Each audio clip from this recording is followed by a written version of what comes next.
우리 좌우에 계신 분들과 인사하겠습니다. 잘 오셨습니다.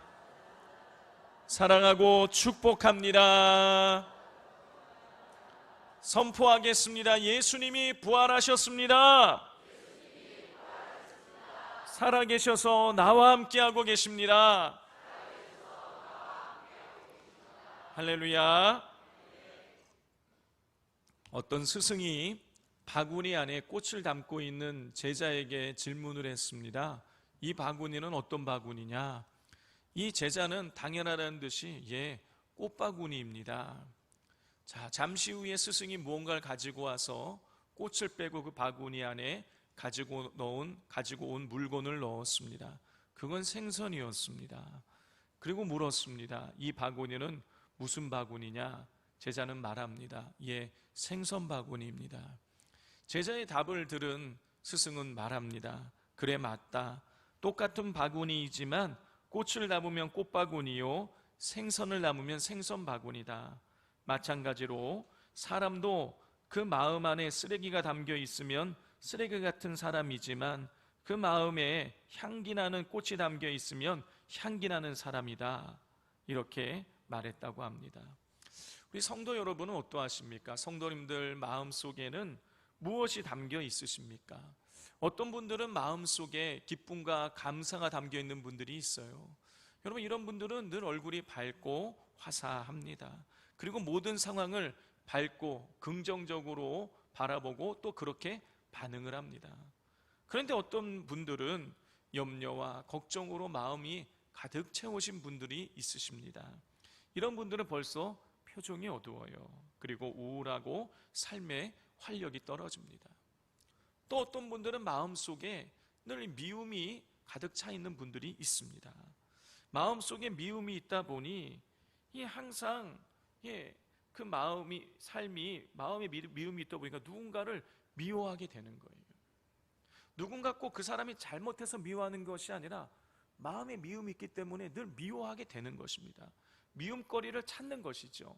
그래서 마음에 미움이 있는 분들은 그냥 사람이 달라질 뿐이지 계속 누군가를 미워하게 되는 것입니다. 어떤 분들은 또 마음속에 의심을 갖고 있어요. 그냥 보이는 대로, 그런 분들은 보이는 대로 그거를 바라보지 않습니다. 무언가 늘 그 뒤에 무언가 있다고 생각을 해요. 의혹을 제기하는 것이죠. 제가 이전 교회에 있을 때 한 집사님께서 배를 타고 중국을 오고 가시면서 이렇게 물건을 사갖고 와서 사고 팔고 하시는 분이 계셨습니다. 근데 이분이 농산물도 주로 농산물을 많이 사갖고 오셔서 판매를 하셨는데 가끔씩은 중국에서 나오는 소위 말하는 짝퉁 제품을 가져다가 판매하곤 하셨어요. 그러니까 이분은 어떻게 살아가냐면은 무엇을 보든지 이렇게 생각하는, 저거 가짜 아니야? 그리고 또 생각합니다. 누가 나를 속이는 거 아니야? 여러분, 우리가 어떤 마음을 품느냐, 우리 마음속에 무엇을 품느냐에 따라서 우리의 삶의 태도가 달라지게 되는 것입니다. 그러므로 우리는 이왕이면 밝고 긍정적인 삶을 살아가야 되고, 그러기 위해서는 우리 마음속에 좋은 것을 품어야 되는 것입니다. 그런데 이게 우리 마음대로 되지 않아요. 내 마음인데 내 마음대로 내 마음이 원하는 것을 잘 품어지지가 않는다라는 것입니다. 그러다 보니 우리가 이러저러한 이유로 품게 된 이 마음을 우리가 고칠 수 없는 타고난 성품이라고 생각할 때가 진짜 많아요. 이거 나 그냥 이런 삐뚤어진 마음, 이런 모난 마음, 이거 그냥 타고난 거야. 이건 어쩔 수 없어. 고칠 수 없어. 그렇게 생각을 해요. 그래서 나타나는 현상이 뭡니까? 이 뒤틀려지고 깨지고 모난 이 마음을 가꾸려 하지 않는 거예요. 그냥 그 상태로 방치해 놓게 되는 것입니다. 여러분, 그리고 우리가 우리의 마음을 가꾸지 않고 그냥 뒤틀려진 대로, 깨진 대로 그냥 방치하는 이유가 또 한 가지가 있어요. 그건 뭐냐? 내 마음을 아무도 보지 못할 것이라고 생각하기 때문이에요. 성도 여러분, 만약에 우리 마음이 엉망인 것을 누가 볼 수 있다고 생각한다면 여러분, 절대로 우리 마음을 그렇게 엉망진창인 상태로 그냥 내버려 두지는 않을 것입니다. 그런데 아무도 보지 못할 것이라고 생각을 하니까 우리 마음을 그냥 엉망진창인 상태로 방치해 놓게 되는 것이죠. 여러분, 그러면 한번 생각을 해봐야 됩니다. 정말 우리 마음을 아무도 보지 못하는 것일까? 여러분, 그렇지 않음을 우린 잘 알고 있어요. 여러분, 우리 마음을 봅니다. 누가 봅니까?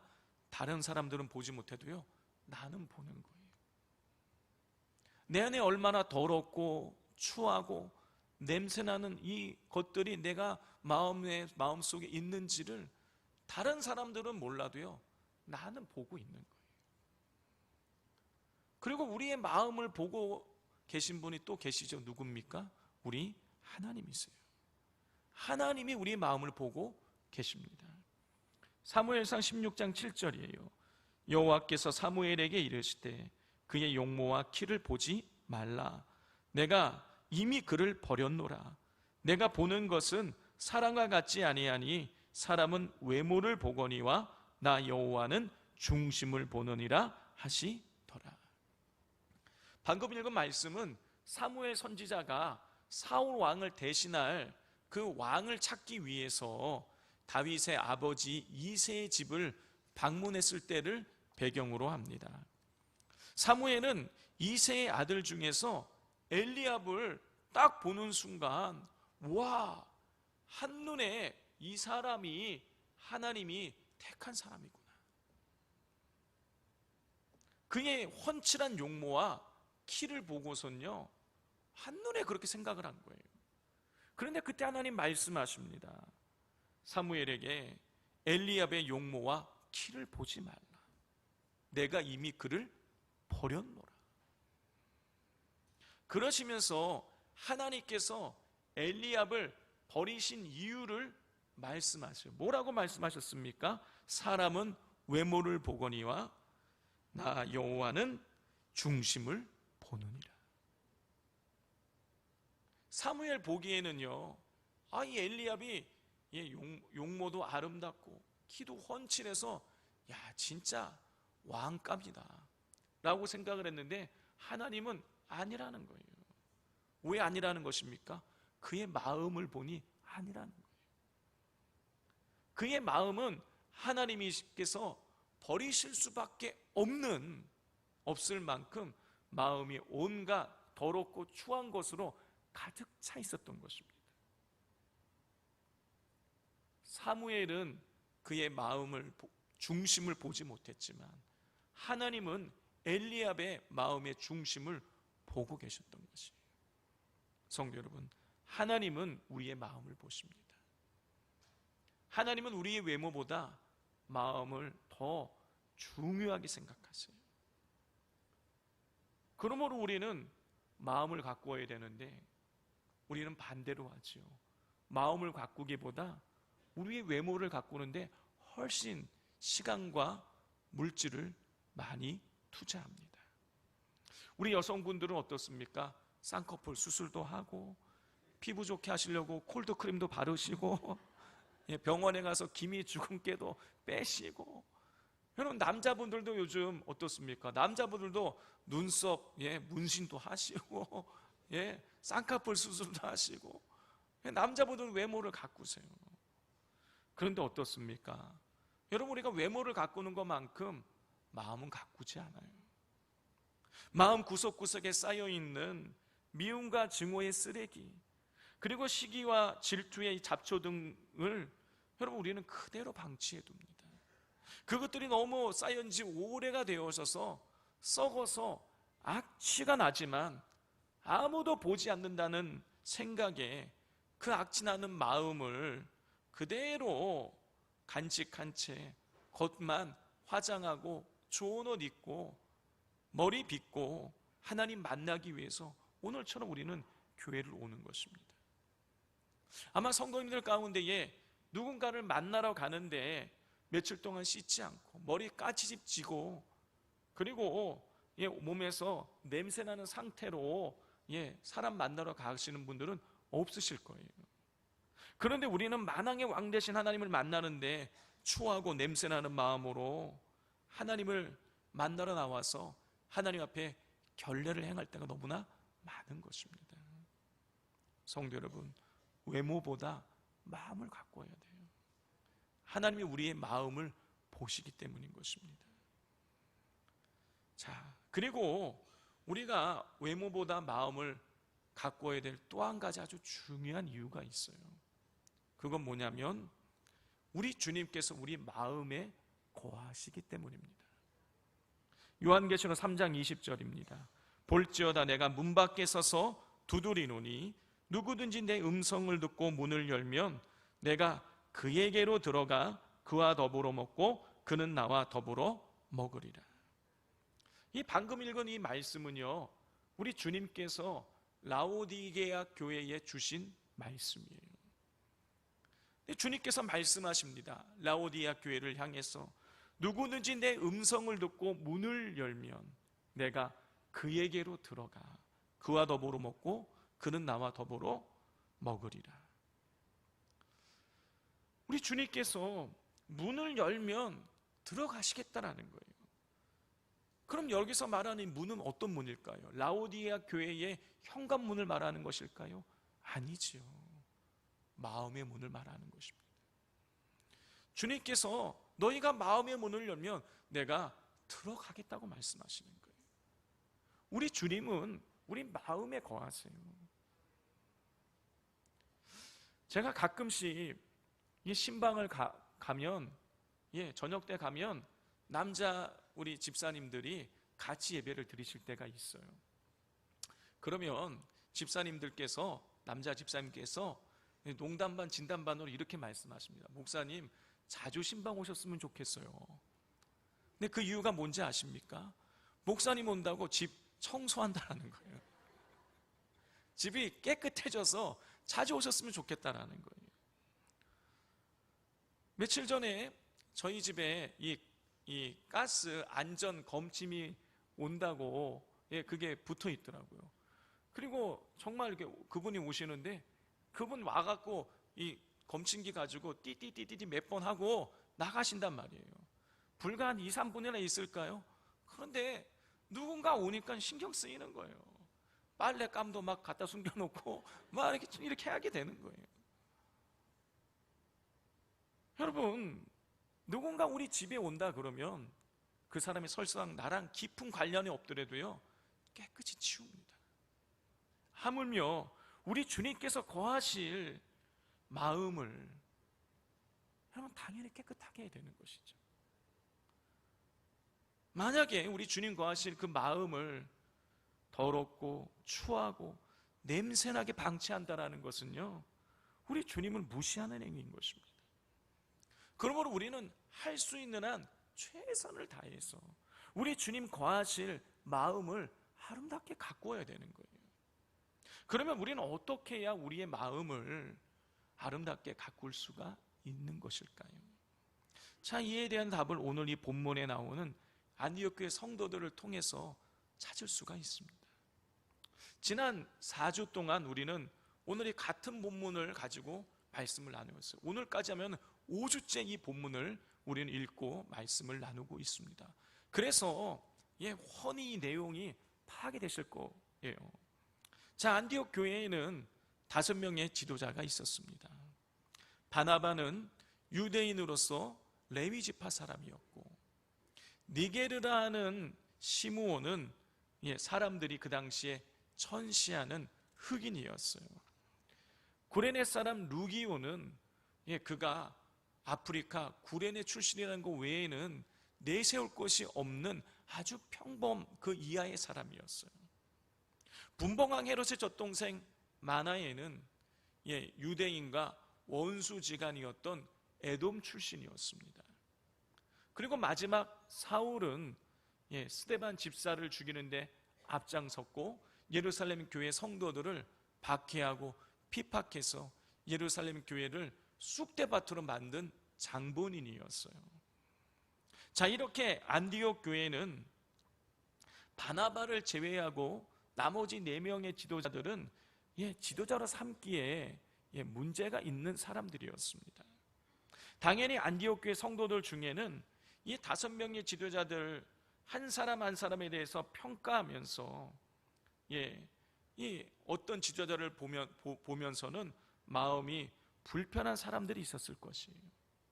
그리고 이러한 불편한 마음은 자연스럽게 행동으로 드러났을 것입니다. 어떤 사람은 우리와 피부색이 다른 저 흑인 시므온이 싫다고 하는 사람이 있었을 것이고요.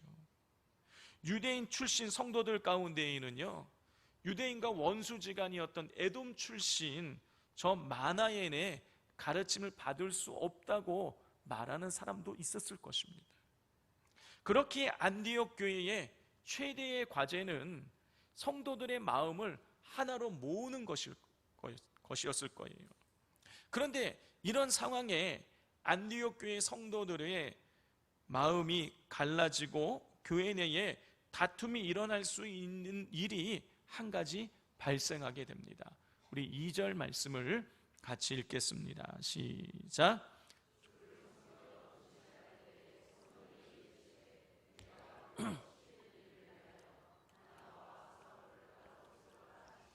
인종과 배경이 다른 5명의 지도자로 인해서 그렇지 않아도 마음을 하나로 모으는 것이 어려운 상황 속에서 성령께서 바나바와 사울을 이방인 선교를 위해서 선교사로 파송하라는 명령을 내리신 거예요. 성도 여러분, 안디옥 교회 성도들이 인류 최초로 그리스도인이라고 불리웠어요. 자, 사도행전 11장 25절 26절입니다. 바나바가 사울을 찾으러 다소에 가서 만남에 안디옥에 데리고 와서 둘이 교회에 1년간 모여 있어 큰 무리를 가르쳤고 제자들이 안디옥에서 비로소 그리스도인이라 일컬음을 받게 되었더라. 방금 읽어드린 대로 안디옥 교회 성도들이 그리스도인이라고 불리게 된 것은 바나바와 사울이 1년 동안 안디옥 교회 성도들을 가르쳤기 때문이에요.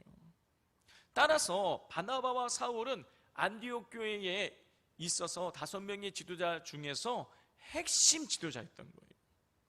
당연히 안디옥 교회도 바나바와 사울을 중심으로 운영이 되어졌을 것입니다. 그런데 하나님께서 하필 이 2사람을 콕 집어서 핵심 지도자 2사람을 집어서 파송하라는 거예요. 당연히 안디옥 교회로서는 당황스러웠을 거예요.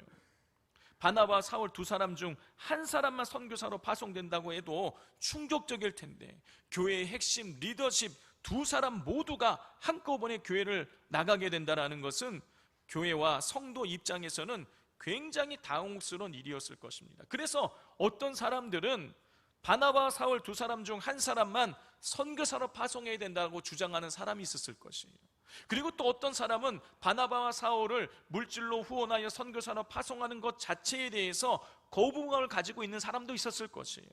또 어떤 사람은 사울은 스데반 집사를 죽이고 그리고 교회를 쑥대밭으로 만든 장본이기 때문에 선교사로서 자격이 없다, 사울은 선교사로 파송하면 안 된다고 또 주장하는 사람도 있었을 것이에요. 이방인 성도 중에서는 바나바와 사울 둘 다 유대인이니 한 사람만 가고 한 사람은 이방인으로 채워줘야 된다라고 주장하는 사람도 있었을 것이에요. 그리고 이 과정에서 안디옥 교회 성도들의 마음에 분열과 미움과 증오라는 독초와 잡초들이 무성하게 자라났을 것입니다. 성령의 지명을 받은 바나바와 사울도 자신들을 향해서 쑥덕쑥덕 거리는 소리와 자신들을 이러저러한 이유로 비난하는 소리를 들으면서 마음의 상처를 받고 같이 맞받아 쳐서 싸우고 싶은 분노와 증오가 들끓었을 것입니다. 성도 여러분, 지난 몇 주간에 걸쳐서 우리는 감정이 태도가 되어서는 안 된다, 특별히 하나님의 일을 함에 있어서 더더욱 그렇다라는 것을 알게 되었습니다. 그런데 바나바와 사울을 선교사로 파송하는 하나님의 이 일을 두고서 안디옥 교회 성도들과 당사자인 바나바와 사울의 마음속에 하나님이 원하시지 않는 쓴뿌리와 독초와 그리고 잡초들이 무성하게 자라나게 된 것이에요. 이렇게 안디옥 교회 성도들의 마음에 바나바와 사울을 선교사로 파송하는 그 일로 인해서 마음이 황폐해졌다라는 것을 우리가 2절과 3절을 연속해서 읽어보면 알 수 있어요. 우리가 2절과 3절을 연속해서 한번 읽어보겠습니다. 시작. 주를 섬겨 금식할 때에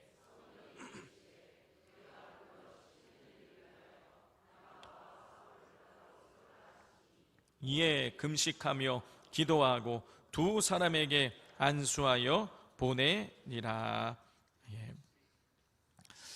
안디옥 교회 성도들은요, 주님을 예배하며 금식할 때 바나바와 사울을 내가 시키는 일을 위해 따로 세우라는 성령의 음성을 들었습니다.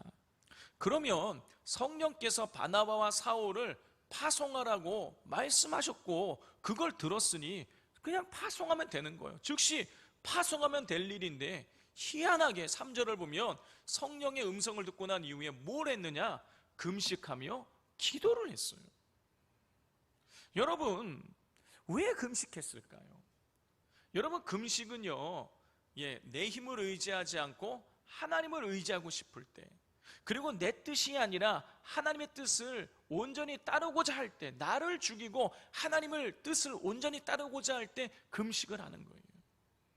그런데 안디옥 교회 성도들이 바나바와 사울을 파송하라는 성령의 음성을 듣고 금식했어요. 그리고 기도를 했어요. 여러분, 이건 뭘 말하는 것입니까?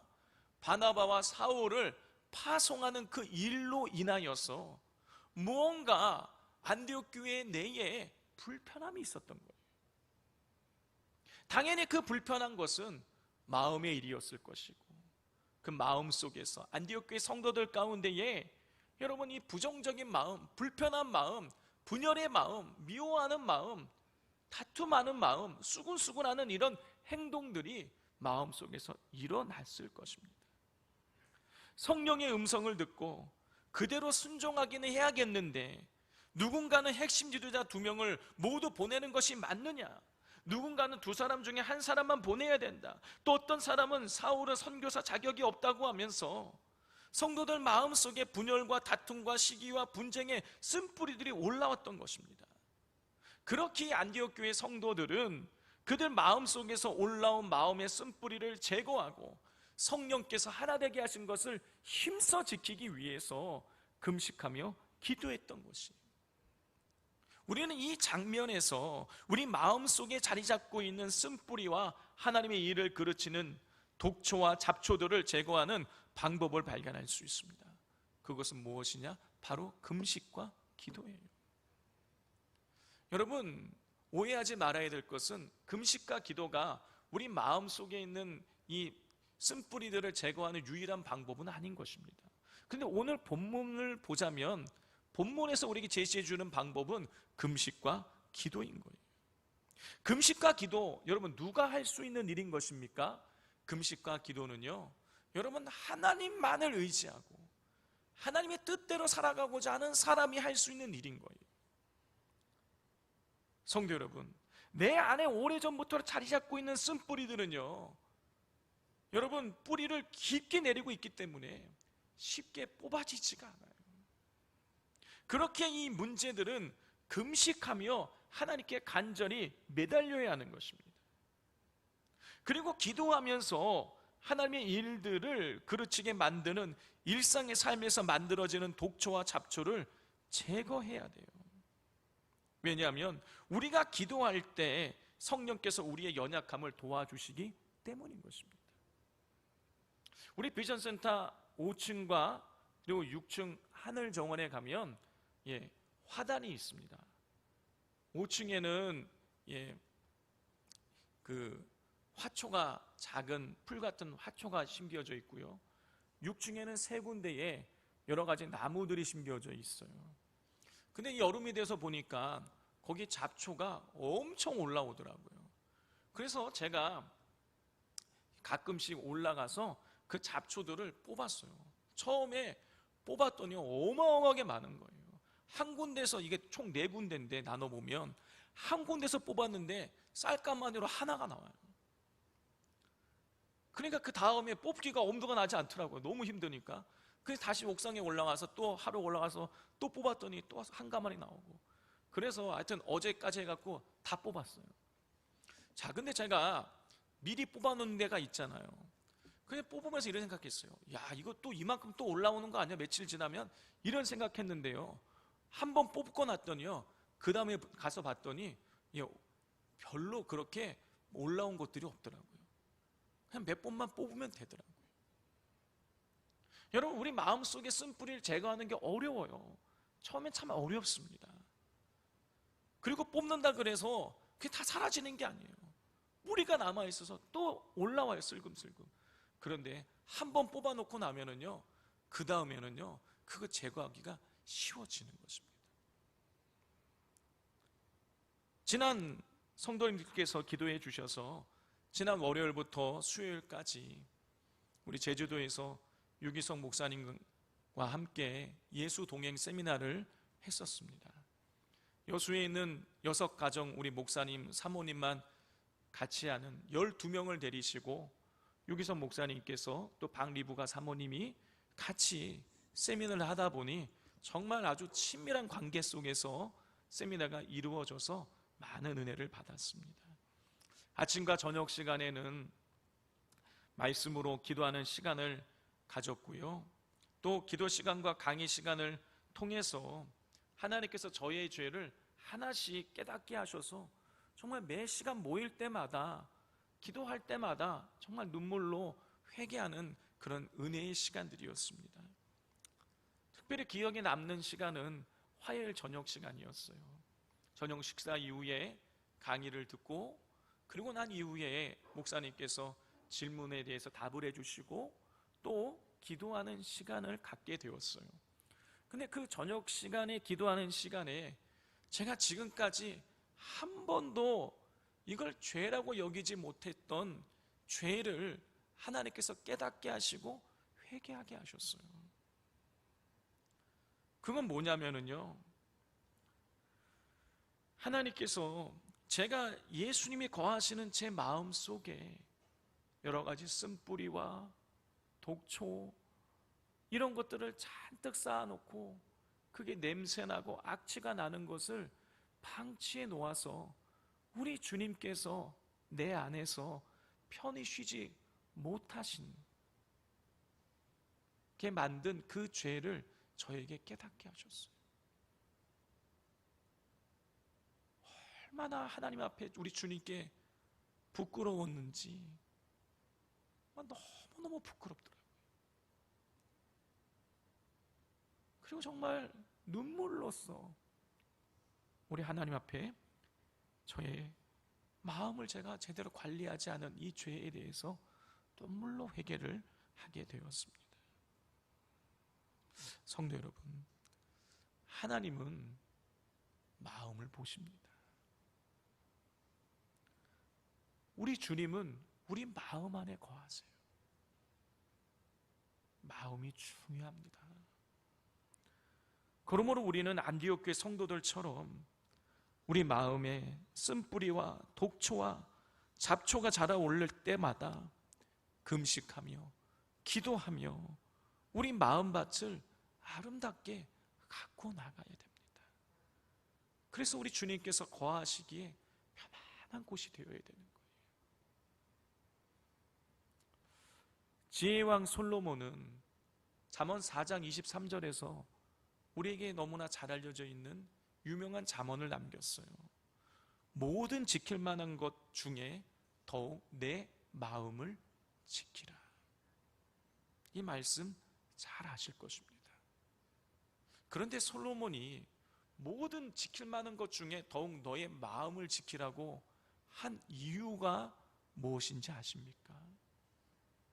4장 23절은 이렇게 기록되어 있어요. 모든 지킬 만한 것 중에 더욱 내 마음을 지키라.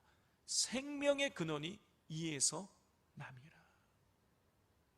성도 여러분, 마음을 지키는 자만이 생명을 누릴 수 있어요. 마음을 지키는 자만이 주님께서 우리에게 부여하여 주시는 그 생명의 풍성함을 누리며 살아갈 수가 있게 되는 것입니다.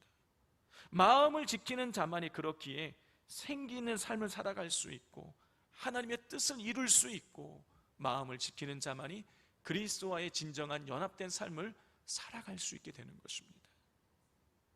그러므로 날마다 금식하시면서 기도하시면서 마음에 이 쓴뿌리가 올라올 때마다 기도하시면서 마음속에 잡초를, 독초를, 쓴뿌리를 제거하시고 마음을 아름답게 가꾸어 나가실 수 있기를 바랍니다.